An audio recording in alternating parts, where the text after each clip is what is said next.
Hello and welcome back to another Forgotten Hope tutorial. In the previous video I gave you a bunch of map specific tips in order to increase the chance of winning those maps, but we could not fit all Forgotten Hope 2 maps that needed some tips into one video, so here's part 2 and I'll deal with the remaining maps in Forgotten Hope 2 which could use some tips for players. So, here we go. Here we are on Pointe du Hoc, and my tips here are for the attackers, and they are about how to get up on the cliff. Press up arrow to get out of the landing craft. Press E to exit the landing craft. And in the static landing craft that are on the beach already, you can see several pickup kits.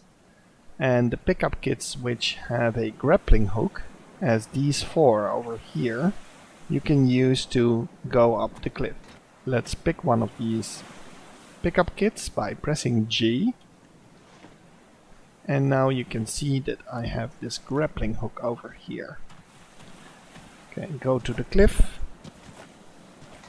Find a nice spot, aim high, press left mouse button, and you throw the rope. As you can see, the rope is not entirely vertical, doesn't really matter. To climb the rope you have to press E, as if you are entering a vehicle, and then W as if you are walking forward to climb the rope.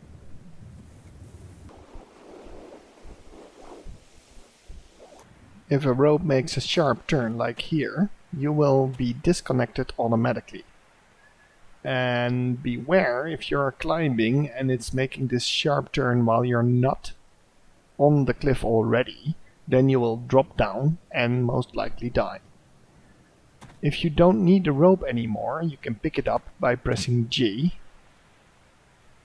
and then you can throw it again. You don't need that anymore, but you might need to throw it again when you are still at the seashore and you threw your grappling hook in a wrong direction. So then you can just pick it up and try again. Don't pick it up when people are climbing it, because they will fall down and you will cause them to die. When Americans capture the flags, you'll have to capture the sectors. So first sector is this one, then you can push on through these flags, and as soon as Americans capture farm, some guns will appear, and they will appear over here and over here in the shape of yellow stars on the map. If that's the case, then you can use this kit with the demolition grenade, the thermite grenade, and you can put the thermite grenade on a gun and destroy it that way.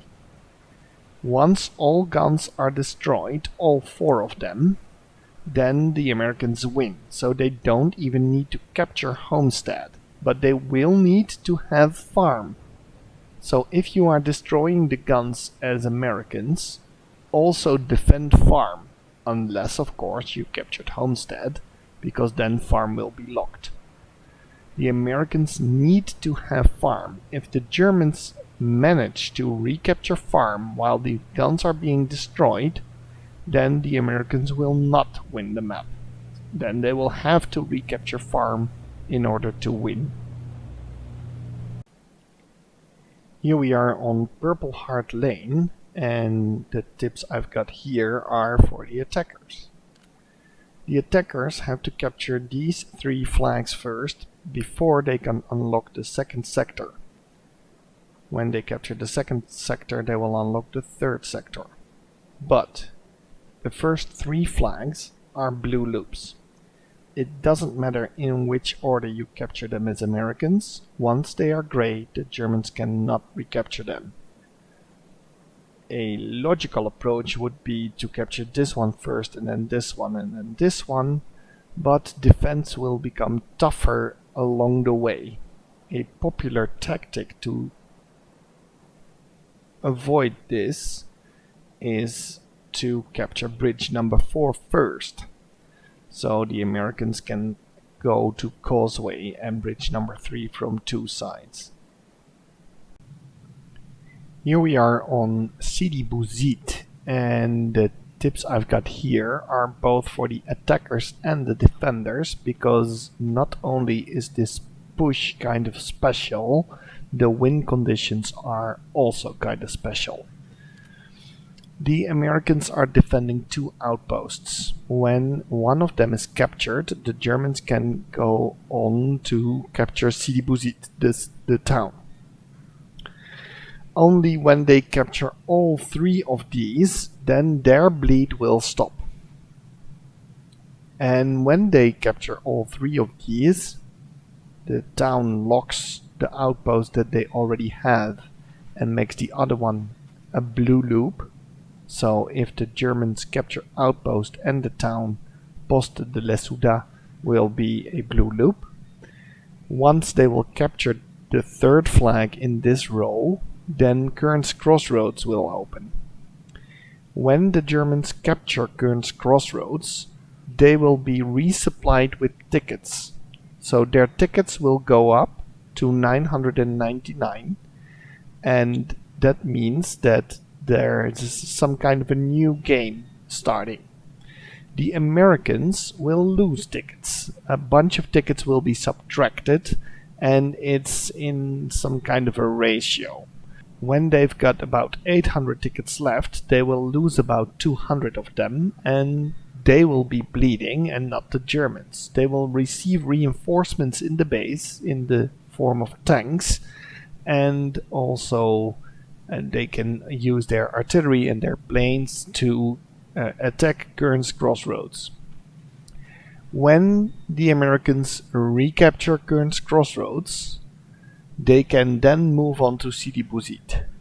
They don't have to bother with the outpost flags because they are not in play anymore.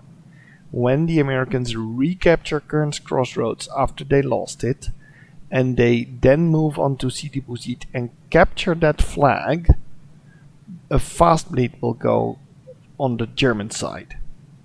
So graying Sidi Bou Zid will stop the American bleed in the counterattack phase, and capturing the flag is actually a victory for the Americans. So the Americans can win in 2 ways. The first way is to keep these flags and prevent the Germans from capturing Kern's Crossroads. The second way is to counterattack and recapture Sidi Bou Zid. The Germans can win by capturing all flags and not let the Americans recapture Sidi Bou Zid. Here we are on Sidi Rezegh, and this map has tips for both the attackers and the defenders. As you can see, there are 3 flags on the airfield of Sidi Rezegh. This is the airfield, as you can see by the plane wrecks that are littered across the field. The British are bleeding at round start, and they will only stop bleeding, and I cannot stress this enough, they can only stop bleeding if they capture all 3 flags on the airfield simultaneously. So they have to own them at one point together, all 3 of them. So if the British only have this one and Blockhouse and the southern flag, for example, then they don't turn the bleed. When they lose this one and recapture this one, they will still be bleeding. The only way to turn the bleed is to capture this one, and this one, and keep them at one point, all 3 together. Then the bleed will turn to the Germans. The consequence of turning the bleed is that the British heavy tanks, the Matilda and the Valentine, which spawn in the base, will not respawn. So you can still use them, but when you lose them, they won't respawn. The Germans will get extra tanks in their base and their forward base when they are bleeding. So the Germans will have to do the same thing. They will have to recapture the flags. They can't stop the bleed if they capture 3 flags and they are blockhouse west and south. They will have to do the same as the British. They will have to capture this one, and this one, and they will have to hold them together as they are right now, and then they will turn the bleed back on the British. This map is historically about an attack on the airfield, and what really happened was that the British at first took it but then got chased off again. So the British will have to capture the 3 flags to turn the bleed on the Germans, and the Germans in the counterattack phase have to recapture these 3 again. There's also the blockhouse, and the blockhouse is a different flag. It is not into play when it comes to bleeding, but it gives you extra artillery guns as if you own it as the British. As you can see, the British captured the flag and now received these artillery pieces over here, which you can see in the distance over there. When the Germans recapture the flag, they get some extra defenses at the flag, like that 88 over there. But whatever happens to the blockhouse, remember that as the attackers you will need the flags on the airfield, all 3 of them at the same time, to turn the bleed on the enemy. Here we are on Supercharge, and the tips I've got on this map are for the attackers. When you open the map, you can see that the first sector consists of 3 flags. And this makes it kind of difficult for the British to lock them, but if you go for the southern sector first, it will be easier. The drawback of this will be that all Germans will be defending this flag, but when one part of your attacking army is trying to take this one, then you won't have enough strength to conquer these flags. Especially this one is pretty difficult to capture. And when you capture this one and then you go and attack the southern sector, the Germans will easily retake this one. So from the base, use the bishop and blast the area over here, and then try and take the flags. This one is especially difficult because the road, which can be used by tanks, is usually mined, and there are 2 88s defending this hill. So you'll need a combined attack by artillery, planes, tanks and infantry to take this flag. One tip for a bit later in the game: when this sector is taken, most rounds in this map bog down at Gazal station, and that's because this area is really open. There's little cover between the dunes over here, but it's very flat overall, and that means that the AT guns and the machine guns at this flag have a clear view of the approaching enemy. So use the smoke dispensers on the tanks, the dischargers. They can lay an entire cloud of smoke, and that makes it possible for the attackers to approach the flag, get under the line of fire of the machine guns, and then take the flag. The bunker below ground is a favorite hideout for squad leaders, so make sure to put one of your own in there if you want to attack this flag. Winning this as the British is quite rare, so maybe this tip will help you to conquer Supercharge a bit more often as the British. Good luck!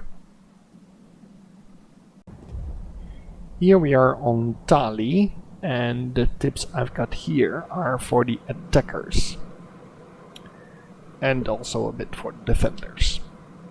It's about the bleed conditions. When the Soviets are attacking, they are bleeding, and they can only turn the bleed in two ways. Actually, it's already here on the map, but to make it clear for everybody, there are two ways to turn the bleed. One way is to capture these 4 flags. It's not push or sector or whatever, you just have to conquer these flags and hold them to bleed the finish. The other way to bleed the finish is to capture Pointe du Hoc plus one of the other 4. It doesn't matter which one. So you can bleed the finish by capturing Colli Farmstead, Concalam Woret, Hi Kallio or Muro Kallio plus Pointe du Hoc, or you capture not Pointe du Hoc, but you do capture Colli Farmstead, Concalam Woret, Hi Kallio and Muro Kallio. So these 4 together, or this one plus one of these 4 flags. That will switch the bleed to the finish, but it will only do so as long as the Soviets keep that situation. It's not really easy, so make sure that your team is aware of these bleed conditions. Okay, good luck. Well, that's it for this video. If you have any questions or remarks, please post them in the comments. I hope you enjoyed it. Thanks for watching and have a nice day.